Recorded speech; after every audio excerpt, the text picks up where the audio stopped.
कभी सोचा है यदि भाग्य ही सब कुछ तय करता है तो फिर परिश्रम क्यों करें? क्या सिर्फ किस्मत के भरोसे बैठ जाना सही है, या फिर किस्मत भी उसी की बदलती है जो उसे बदलने की हिम्मत करता है? यह कहानी है एक ऐसे बालक की जिसने अपनी साधना, सेवा और संकल्प से न केवल ईश्वर को प्रसन्न किया बल्कि इतिहास में अमर हो गया। यह कथा है परशुराम की। बहुत समय पहले की बात है। ब्रह्मर्षि जमदग्नि और माता रेणुका के घर एक दिव्य बालक ने जन्म लिया। उनके जन्म के समय ही आकाश में दिव्य प्रकाश फैल गया। ऋषियों ने भविष्यवाणी की, यह बालक कालांतर में अधर्म का विनाश करेगा। यह न केवल तपस्वी होगा बल्कि एक महान योद्धा भी बनेगा। इस बालक का नाम रखा गया राम। आगे चलकर वही राम कहलाए परशुराम, अर्थात वह राम जिनके पास फरसा हो। बचपन से ही परशुराम अन्य बच्चों से अलग थे। जहां अन्य बालक खेलते थे, परशुराम शास्त्रों और अस्त्र शस्त्रों की साधना में लीन रहते। उनका जीवन पूर्णतः अनुशासित, तपस्वी और कर्तव्यनिष्ठ था। परशुराम अपने माता पिता की सेवा में दिन रात लगे रहते। वे न केवल पिता जमदग्नि से वेद, उपनिषद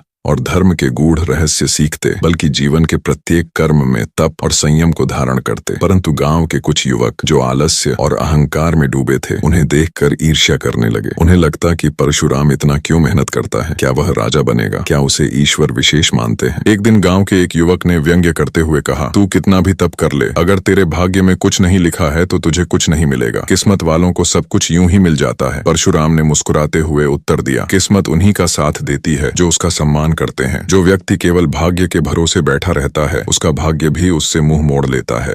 इस व्यंग्य के बाद भी परशुराम विचलित नहीं हुए। वे और भी अधिक दृढ़ हो गए। उन्होंने यह ठान लिया कि वे स्वयं को इतना तपस्वी बनाएंगे कि देवता भी उनकी साधना से प्रसन्न हो जाएं। वह एक गुफा में चले गए और वहीं बैठकर वर्षों तक कठिन तप किया। भीषण गर्मी, कड़ाके की ठंड, बारिश, किसी ने भी उनके तप को डिगा न सका। उनका आहार केवल फल और जल था। मन, वाणी और शरीर तीनों को संयमित कर उन्होंने ऐसी साधना की कि उनके चारों ओर एक दिव्य ऊर्जा का प्रवाह होने लगा। परशुराम की तपस्या से त्रिलोक कांप उठा। कैलाश पर्वत पर बैठे शिव को भी उनके तप की आभा अनुभव होने लगी। और एक दिन स्वयं भगवान शिव उनके सामने प्रकट हुए। चारों ओर ज्योति फैली, गुफा चमकने लगी। शिव बोले, हे राम, तुम्हारी तपस्या से मैं अत्यंत प्रसन्न हूँ। यह रहा मेरा दिव्य फरसा पारशु। इसे केवल वही धारण कर सकता है जो निष्ठा, संयम और साहस का प्रतीक हो। उन्होंने एक अमोघ अस्त्र फरसा परशुराम को प्रदान किया। शिव ने आशीर्वाद देते हुए कहा, अब तुम अधर्म के विरुद्ध धर्म की स्थापना करोगे। यह फरसा तुम्हारे परिश्रम का प्रतिफल है। परशुराम ने भावुक होकर प्रणाम किया, हे प्रभु, मैं सदा धर्म की रक्षा करूंगा और अन्याय का विनाश करूंगा। अब परशुराम केवल एक आर्षपुत्र नहीं थे, वे बन चुके थे दिव्य योद्धा। समय के साथ अनेक राजा अत्याचारी और अधर्मी हो गए थे। उन्होंने ब्राह्मणों पर अत्याचार शुरू कर दिए। धर्म की धज्जियां उड़ने लगी। परशुराम ने इन सब का संज्ञान लिया। उन्होंने एक के बाद एक उन राजाओं को चेतावनी दी, पर वे नहीं माने। फिर परशुराम ने उन्हें उनके ही शस्त्रों से पराजित किया। उन्होंने पृथ्वी को 21 बार क्षत्रियों से मुक्त किया। यह कोई क्रोध नहीं था, यह न्याय था, यह धर्म का पुनरुद्धार था। इतनी बड़ी विजय के बाद भी परशुराम ने कभी अभिमान नहीं किया। उन्होंने फरसा केवल अन्याय के विरुद्ध उठाया, कभी स्वार्थ के लिए नहीं। उन्होंने अपने जीवन में कभी धन, भोग